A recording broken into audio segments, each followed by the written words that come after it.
Hello guys, welcome back to my channel. வீடியோக்குள்ளே போகிறதுக்கு முன்னாடி மறக்காம இந்த வீடியோக்கு ஒரு லைக்கை போட்டுருங்க. லாஸ்ட் பார்ட்டில் நம்ம ஆஹில் சூனியக்காரியை சுட்டான் இல்லையா, அதுக்கப்புறம் வந்துட்டு அவளை டிஸ்சார்ஜ் பண்ணி வீட்டுக்கு கூட்டிகிட்டு போகும்போது ப்ரெஸ்லேருந்து எல்லாரும் வந்துட்டாங்க போல். அவங்க எல்லாரும் வந்துட்டு கேள்வியாக கேட்டுட்டு இருக்காங்க, உங்கள் புருஷன் எதுக்காக உங்களை ஷூட் பண்ணாரு அப்படி தானே நாங்கள் கேள்விப்பட்டோம், நீங்கள் என்னடா மாற்றி ஸ்டேட்மெண்ட் கொடுக்குறீங்க, அப்படி உங்கள் ரெண்டு பேருக்கு நடுவில் என்னதான் நடந்துச்சுன்னு கேட்டால், இங்கே பாருங்கள் புருஷன் முன்னாடிக்கு நடுவில் சண்டை வராதா, சண்டை வந்துச்சுன்னா அது எவ்வளோ பெரிய பிரச்சனையாக மாறும்னு தெரியாதா, அது மாதிரி தான் எனக்கும் அவருக்கும் சண்டை வந்துச்சு. அப்போ ஒரு கண்ணை எடுத்தார், நான் கோவத்தில் அதை வாங்கி என்ன நானே ஷூட் பண்ணிக்கிட்டேன். மற்றபடி அவருக்கு ஏன் மேலேயும் சரி குழந்தை மேலேயும் சரி ரொம்ப பாசமாக அக்கறையும் நிறைய இருக்குது அப்படிங்கிற மாதிரி சொல்லிட்டு ஆக்டிங்கை போட்டுட்டு இருக்கா. அவனுக்கு சுத்தமாக பிடிக்கல.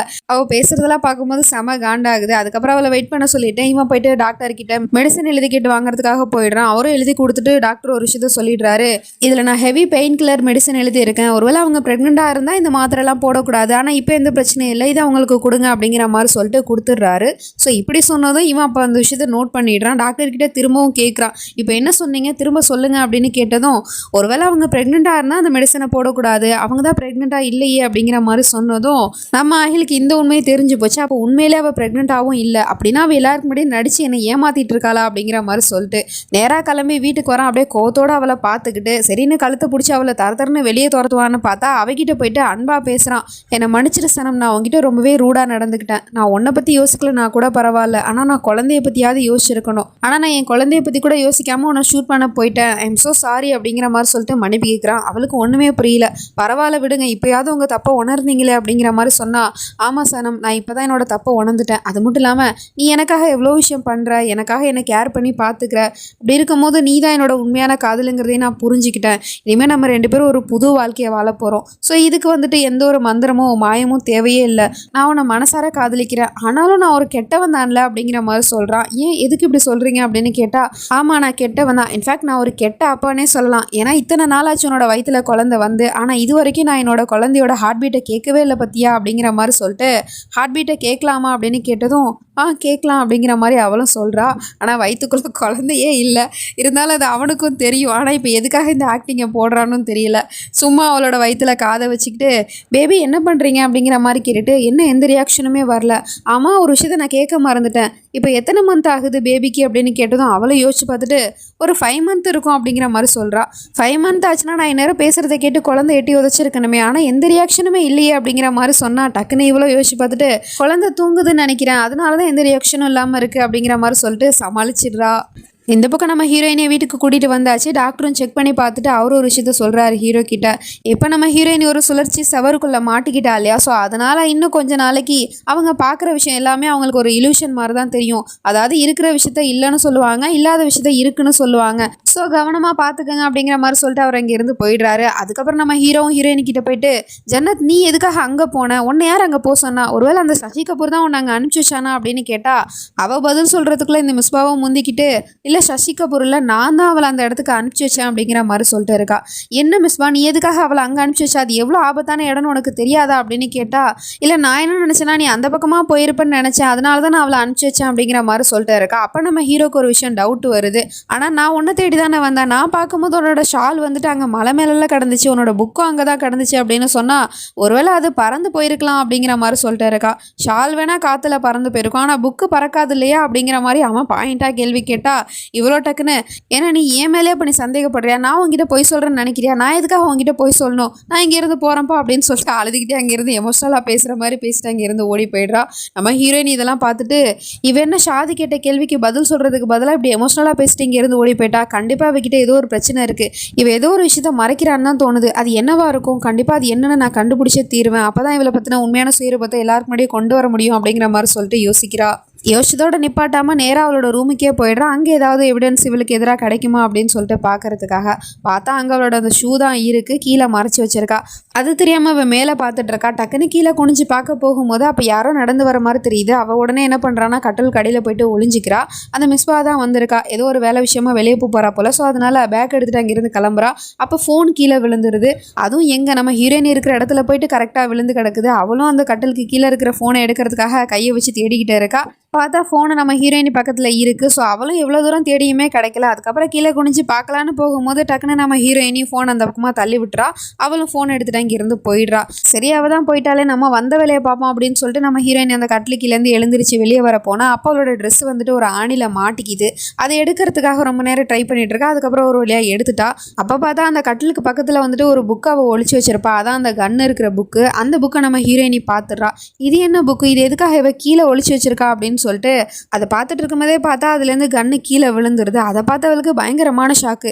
மிஸ்பா கிட்ட கன்று எப்படி வந்துச்சு, அதுவும் இவ்வளோ சேஃபாக அதை மறைச்சு வச்சிருக்காளே அப்படின்னு சொல்லிட்டு யோசிச்சுட்டு இருக்கா. அப்போ தான் நம்ம ஹீரோவுமே வந்துட்டு அவகிட்ட கேள்வி மேலே கேள்வி கேட்டா அவ்வளோ ஏதோ சொல்லி சமாளிச்சுட்டு அங்கேருந்து போயிருப்பா இல்லையா. ஸோ அதனால இப்போ கன்னை பார்த்ததுமே நம்ம ஹீரோயினி கன்ஃபார்மாக கண்டுபிடிச்சிட்டா இவ கண்டிப்பாக ஏதோ ஒரு விஷயத்த மறைக்கிறா அப்படின்னு சொல்லிட்டு இப்போ அதை நிரூபிக்கிறதுக்கு ப்ரூஃபும் இருக்கு இல்லையா. ஸோ அதனால கன் எடுத்துட்டு அங்கேருந்து போயிடுறா. இந்த பக்கம் நம்ம ஆகில வந்துட்டு ரூமில் இருக்கிற ஃபோனை எடுத்து யூஸ் பண்ண போனால் அப்போ பின்னாடியே அவளோட குரலை கேட்குது. அந்த ஃபோன் வேலை செய்யாது அப்படின்னு சொல்லிட்டு அவுட் கோயிங் காலும் வராது, இன்கமிங் காலும் வராது, எல்லாத்தையும் கட் பண்ணியாச்சு அப்படிங்கிற மாதிரி சொல்லிட்டு டைம் ஆகிடுச்சு வாங்க சாப்பிட போகலாம் அப்படிங்கிற மாதிரி சொல்லிட்டு கூட்டிகிட்டு போயிடுறா.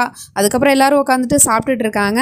அப்போ பார்த்தா நம்ம ஹீரோ வந்துட்டு பிரியாணி எடுத்து சாப்பிட போனால் அது உங்களுக்கு இல்லை, நீங்கள் இதை சாப்பிடுங்க அப்படிங்கிற மாதிரி சொல்லிட்டு இவன் என்னடானா பாயில் பண்ண வெஜிடபிள்ஸாக எடுத்து கொடுத்துட்ருக்கா. ஆனால் நான் இதுக்காக இதை சாப்பிடணும்னா அதையே சாப்பிட்றேனே அப்படின்னு சொன்னால் இதை தான் நீங்கள் சாப்பிடணும், இதுதான் உங்களோட ஹெல்த்துக்கு நல்லது அப்படிங்கிற மாதிரி சொல்லிட்டு முறைக்கவும் அவளும் அப்படியா நீ சொன்னா ஓகே தான் பேபி அப்படிங்கிற மாதிரி சொல்லிட்டு மல்லு கட்டிக்கிட்டு அதை சாப்பிட்டுட்டு உட்காந்துருக்கான்.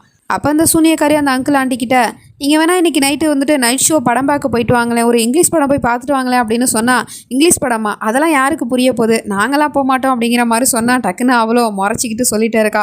நான் போக சொன்னால் போய் தான் ஆகணும், அதை விட்டுட்டு என்ன மறுத்து பேசிகிட்டு இருக்கீங்க அப்படிங்கிற மாதிரி சொல்லிட்டு முறைக்கவும் சரி ஓகே ஒன்றும் பிரச்சனை இல்லை, நாங்களும் வீட்டில் இருந்துட்டு போர் அடிக்குதுப்பா அதனால் நாங்கள் படத்துக்கு போயிட்டு வரோம் அப்படிங்கிற மாதிரி சொன்னதும் சரி நீங்கள் போகும்போது தனியாக போகாதீங்க, நாசியா சாசியா அவங்க 2 பேருமே கூட்டிகிட்டு போங்க அப்படிங்கிற மாதிரி சொல்லிட்டு வீட்டில் இருக்கிற எல்லாருமே வந்துட்டு படம் பார்க்க அனுப்பிச்சிட்டு இருக்கா. இதெல்லாம் பார்க்கும்போது நம்ம ஆகிலுக்கு ஒன்றுமே புரியல. இவளோட அடுத்த மூவ் என்னவா இருக்கும், எதுக்காக எல்லாரையும் வீட்டை விட்டு துரத்துறா அப்படிங்கிற மாதிரி சொல்லிட்டு யோசிச்சுட்டு இருக்கான்.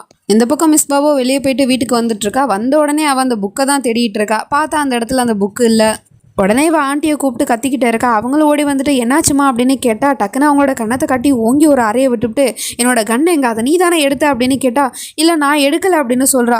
நீ தானே இதுக்கு முன்னாடி அந்த வேலையை பார்த்தா அப்போ கண்டிப்பாக நீ தான் எடுத்திருப்பா, இங்கே பாரு அந்த ஷாதை காப்பாற்ற போய் உன் பொண்ணை இழந்துராத அப்படின்னு சொல்லிட்டு இவன் மிரட்டிக்கிட்டே இருக்கா. ஆனால் அந்த அம்மாவும் சொல்லுது சத்தியமாக நான் எடுக்கலை, என் பொண்ணு மேலே சத்தியமாக நான் எடுக்கவே இல்லை அப்படிங்கிற மாதிரி சொன்னதும் அப்போ யார் தான் எடுத்திருப்பா அப்படிங்கிற மாதிரி சொல்லிட்டு இவ யோசிச்சுட்டு இருக்கா. திரும்ப அந்த புக் வச்ச இடத்துல பார்க்குறா. பார்த்தா அதில் ஒரு க்ளூ இவளுக்கு கிடச்சிருச்சு. அதாவது நம்ம ஹீரோனோட ட்ரெஸ் பீஸு அப்படின்னா கண்டிப்பாக இவ தான் வந்திருப்பா போல அப்படிங்கிற மாதிரி சொல்லிட்டு யோசிச்சுட்டு இருக்கா. நம்ம ஹீரோயினியும் ஷாதுக்கு கால் பண்ணிக்கிட்டே இருக்கா. அத்தனை மிஸ் கால் பண்ணுறான் ஆனால் அவன் ஃபோனே எடுக்க மாட்டேங்கிறான். எங்கே தான் போனீங்க ஷாத், சீக்கிரமாக வீட்டுக்கு வாங்க, உங்ககிட்ட ஒரு முக்கியமான விஷயத்தை பற்றி பேசணும் அப்படின்னு சொல்லிட்டு யோசிச்சுட்டு அதுக்கப்புறம் பெட்டில் சும்மா தான் அவள் கண்ணை மூடிட்டு படுத்திருக்கா, தூங்கலாம் இல்லை. ஆனால் அந்த மிஸ்பாவை அவளோட கட்லிக்கிலே ஒளிஞ்சிட்டு இருந்திருப்பா போல. அவள் என்ன பண்ணுறான்னா அவள் சும்மா கண்ணை மூடிட்டு இருக்கும் போது இவ டக்குன்னு கர்ச்சிஃபில் ஏதோ ஒரு லிக்யூட் மாதிரி என்னமோ ஒன்று ஊத்துறா. அதுக்கப்புறம் அவளோட முகத்தில் வச்ச உடனே அவன் நல்லா அசந்து தூங்கிட்டா. அப்படியே அவளை தூங்க வச்சுட்டு அந்த கன்னை தேடிக்கிட்டே இருக்கா. கன்னும் அவளுக்கு கிடச்சிருச்சா என்னன்னு தெரியல. அப்படியே அங்கே சீன் கட் ஆகிடுது. இப்போ கொஞ்ச நேரம் கழிச்சு நம்ம ஹீரோ வந்து பார்க்குறான். இவ பார்த்தா தூங்கிட்டு இருக்கா. போய் எழுப்பி விட்டுட்டு இருக்கான். என்னாச்சு ஜன்னத், எதுக்காக நீ எனக்கு இவ்வளோ மிஸ் கால் கொடுத்துருக்க அப்படின்னு கேட்டால் நீங்கள் எதுக்காக ஃபோன் எடுக்கலன்னு கேட்குறா. நான் ஒரு மீட்டிங்கில் இருந்தேன் அதான் ஃபோன் எடுக்க முடியல, என்ன விஷயம் ஏதாவது பிரச்சனையா அப்படின்னு கேட்டால் நான் உங்ககிட்ட ஒரு முக்கியமான விஷயத்தை பற்றி பேசணும், இல்லை நான் காட்டுறேன் அப்படிங்கிற மாதிரி சொல்லிட்டு அவள் போயிட்டு அந்த கன்னை வந்துட்டு அலிமாரில் தான் வச்சிருப்பா போல அந்த புக்கோட சேர்த்து அதை தேடிட்டு இருக்கா. அப்போ பார்த்தா நம்ம ஹீரோவோட கண்ணில் ஒரு விஷயம் தென்படுறது. அந்த கன்னு கிடைக்கல, ஆனால் நம்ம ஹீரோவோட கண்ணில் வந்துட்டு அந்த சசி கபூரோட ட்ரெஸ் இருக்குது. அதை எடுத்து வச்சுட்டு கேட்குறான் இது சசி கபூரோட ட்ரெஸ் இல்லை, இது எப்படி உன்னோட அலிமாருக்குள்ளே வந்துச்சு அப்படின்னு கேட்டால் அவளுக்கு ஒன்றுமே புரியல. இங்கே பாருங்க ஷாத், நான் உங்ககிட்ட ஒரு கன்னை காமிக்கலான்னு தான் வந்தேன், அந்த கண்ணை நான் இங்கே தான் வச்சிருந்தேன் அப்படிங்கிற மாதிரி சொல்லிட்டு இவ புலம்பிட்டு இருக்கா. அண்ட் இதெல்லாம் தூரத்துலேருந்து அவளும் ஒட்டு கேட்டுட்டு தான் இருக்கா. அந்த ட்ரெஸ்ஸை கொண்டு வந்து வச்சதே இவ தான். அவள் இவளை மாட்டி விடலான்னு பார்த்தா இல்லையா. ஸோ அதனால இவ அவளை மாட்டி விடுறதுக்காக இப்படி ஒரு வேலையை பார்த்துருக்கா. நம்ம ஹீரோயினியும் எவ்வளோ சொல்ல முயற்சி பண்ணிட்டு இருக்கா. நான் கன்னை பார்த்தா அந்த கன்று எதில் இருந்துச்சு தெரியுமா, மிஸ்பா ஒரு புக் வச்சிருந்தால அந்த புக்கில் தான் அந்த கன்னை அவள் மறைச்சி வச்சிருந்தா. எதுக்காக அப்படி மறைச்சி வச்சிருக்கணும், எனக்கு எதுவும் சந்தேகமாக இருக்குது அப்படிங்கிற மாதிரி சொல்லிட்டு பேசிகிட்டு இருக்கும் போதே பார்த்தா கரெக்டாக அந்த இடத்துக்கு அந்த மிஸ்பா அப்படின்னா நீ ஏமிலே சந்தேகப்படுறியா, நான் எதுக்காக கன்று வச்சிருக்கணும், என்கிட்ட அந்த மாதிரி எந்த ஒரு கன்னும் கிடையாது, எனக்கு தெரியும் ஆரம்பத்துலேருந்து உனக்கு என்னை கண்டாலே பிடிக்காதுன்னு, அதுக்காக என்னை கிரிமினல் ஆக்க பார்க்குறியா அப்படிங்கிற மாதிரி சொல்லிட்டு கேட்டால் வாயை மூடு, உன்னை பற்றி எனக்கு நல்லாவே தெரியும், நீ வெளியில் பார்க்குற அளவுக்கு நல்ல வேலை அப்படிங்கிறது எனக்கு மட்டும் தான் தெரியும் அப்படிங்கிற மாதிரி சொல்லிட்டு மாற்றி 2 பேரும் சண்டை போட்டுட்டு இருக்காங்க. நம்ம ஹீரோவோ போது நிறுத்துங்க, எதுக்காக 2 பேரும் இப்படி மாற்றி மாற்றி சண்டை போட்டுட்டு இருக்கீங்க அப்படிங்கிற மாதிரி சொன்னதும் 2 பேரும் வாய முடிடுறாளுங்க. ஆனாலும் அந்த மிஸ்பா சும்மா இருக்காம எனக்கு என்னமோ டாக்டர் சொன்ன விஷயம் தான் இப்போ நடக்குதுன்னு தோணுது அப்படிங்கிற மாதிரி சொல்லிட்டு இருக்கா. உடனே நம்ம ஹீரோயினுக்கு கோவம் வந்துருது. என்ன டாக்டர் சொன்னாங்க, என்ன நீ சொல்ல வர அப்படின்னு கேட்டால் அந்த டாக்டர் சொல்லியிருப்பாங்க இல்லையா, இல்லாத ஒரு விஷயத்த இருக்குன்னு சொல்லுவாங்க அப்படின்னு சொல்லிட்டு அதை தான் சொல்லிக்கிட்டே இருக்கா.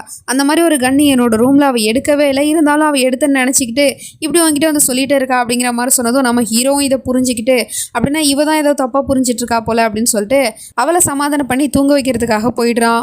இந்த பக்கம் எல்லாரையும் வெளியே அனுப்பிச்சி வச்சுட்டு இந்த சூனியக்காரியோ ஆகில ஒரு ரூமுக்கு கூட்டிகிட்டு வந்துட்டு நிறைய சாரி அடுக்கி வச்சுட்டு இருக்கா. இதில் எது நல்லா இருக்கு, இது நல்லா இருக்கா, அது நல்லா இருக்கா அப்படின்னு கேட்டுட்டு இருக்கா. ஆனால் எதுக்கு இது, இப்போ எதுக்கு இந்த சாரியெல்லாம் சூஸ் பண்ண சொல்கிற அப்படின்னு கேட்டால், நீங்கள் என்ன நினச்சிங்க, நான் இந்த வீட்டில் இருக்கிற எல்லாருமே வெளியே அனுப்பிச்சி வச்சிருக்கேன், சும்மாவா நான் அவங்கள அனுப்பிச்சி வச்சிருப்பேன், அதெல்லாம் உங்களுக்கே புரிய வேணாமா அப்படிங்கிற மாதிரி சொல்லிட்டு அவனை அப்படியே ஹக் பண்ணி நின்றுட்டுருக்கா. அவனும் புரிஞ்சுக்கிட்டு எனக்கு புரியுது, ஆனால் இப்போ நீ ப்ரெக்னெண்ட்டாக இருக்கல்ல, இந்த மாதிரி நேரத்தில் நம்ம இது மாதிரிலாம் இருக்கிறது தப்பு தானே அப்படின்னு சொன்னால் அப்படிலாம் எதுவும் இல்லையே, இப்போ எனக்கு 5 மாதம் ஆயிடுச்சு, ஸோ அதனால் இதெல்லாம் எந்த ஒரு பிரச்சனையும் வராது. அது மட்டும் இல்லாமல் நீங்களும் நானும் ஒன்றா வந்துட்டு டைம் ஸ்பெண்ட் பண்ணணும்ல, அதுக்காக தான் நான் இந்த மாதிரி ஒரு நல்ல மூமெண்ட்டை ரெடி பண்ணேன். ஸோ இப்போ இந்த வீட்டில் யாரும் இல்லை, நீங்களும் நானும் மட்டும்தான் அப்படின்னு சொல்லிட்டு அவனை அப்படியே ஹக் பண்ணிட்டு இருக்கா. இவளோட பிளான் என்னன்னா, நம்ம ஹீரோ கிட்ட போய் சொல்லிட்டு இருக்கா இல்லையா ப்ரெக்னெண்ட்டாக இருக்கேன் அப்படின்னு சொல்லிட்டு, ஸோ அதை உண்மையாக்குறதுக்காக தான் இந்த மாதிரி ஒரு விஷயத்த பண்ணுறா. அதுக்கப்புறம் நம்ம ஹீரோவும் ரெடி ஆகிட்டு வந்து நின்றுட்டுருக்கான், அவளும் வந்துட்டு ட்ரெஸ்ஸை மாற்றிட்டு வந்து நின்றுட்டுருக்காங்க. அப்போ நம்ம ஹீரோ டக்குன்னு சொல்கிறான், நம்ம 2 பேரும் வாயேன் வெளியே போயிட்டு டைம் ஸ்பெண்ட் பண்ணுவோம், 2 பேரும் நைட்டு நேரம் வெளியே போய் சாப்பிட்லாமே அப்படிங்கிற மாதிரி சொல்லிட்டு அவன் எப்படியாவது இவகிட்டேருந்து தப்பிக்கணும் அப்படிங்கிற மாதிரி சொல்லிட்டு யோசிச்சு இப்படி ஒரு பிளானை போட்டிருக்கான். ஆனால் அவளும் சொல்கிறா, நீங்கள் பிளான் போட்டதெல்லாம் ஓகே தான், ஆனால் எக்ஸிக்யூட் பண்ணுறதுக்கு எனக்கு மூடில்லை அப்படிங்கிற மாதிரி சொல்லிட்டு அவனோட ஷர்ட்லாம் கழட்டி விட்டுட்டு டான்ஸ் எல்லாம் ஆடிக்கிட்டு இருக்கா ரொம்ப மோசமாக. அவனுக்கு அதெல்லாம் சுத்தமாக பிடிக்கவே இல்லை. கல்யாணத்துக்கு முன்னாடியாவது அவன் ப்ளே பாய் மாதிரி சுற்றிட்டு இருந்தான், நிறைய பொண்ணு கூட தப்பு தண்டாலாம் பண்ணிகிட்டு இருந்தான். ஆனால் இப்போ சனம வந்துட்டு உயிருக்குயிராக காதலிக்கிறான் இல்லையா, ஸோ அதனால் சனமை தவிர எந்த ஒரு பொண்ணையுமே அவனுக்கு நெருங்கிறதுக்கு பிடிக்கல. ஆனாலும் அவள் சும்மா விடுறதா இல்லை, அப்படி இப்படின்னு டான்ஸ் ஆடி அவனை கவர் பண்ண பார்த்துட்டு இருக்கான். ஆனால் அவனும் வந்துட்டு சனமோட வளையல் சனமோட ஃபோட்டோவெல்லாம் வச்சுட்டு அவளுக்கே தெரியாமல் பார்த்துட்டு இருக்கான். எப்படி இவகிட்டேருந்து தப்பிக்க போகிறேன்னு தெரியலையே அப்படிங்கிற மாதிரி சொல்லிட்டு முழிச்சிட்டு இருக்கான். ஒரு ஆம்பளைக்கு இப்படி ஒரு நிலைமை வரக்கூடாது. இதுக்கப்புறம் நடக்க போகுது அப்படிங்கிறதுலாம் நம்ம நெக்ஸ்ட் பார்ட்டை தான் பார்த்து தெரிஞ்சுக்கணும். அது வரைக்கும் பை ஃப்ரெண்ட்ஸ்.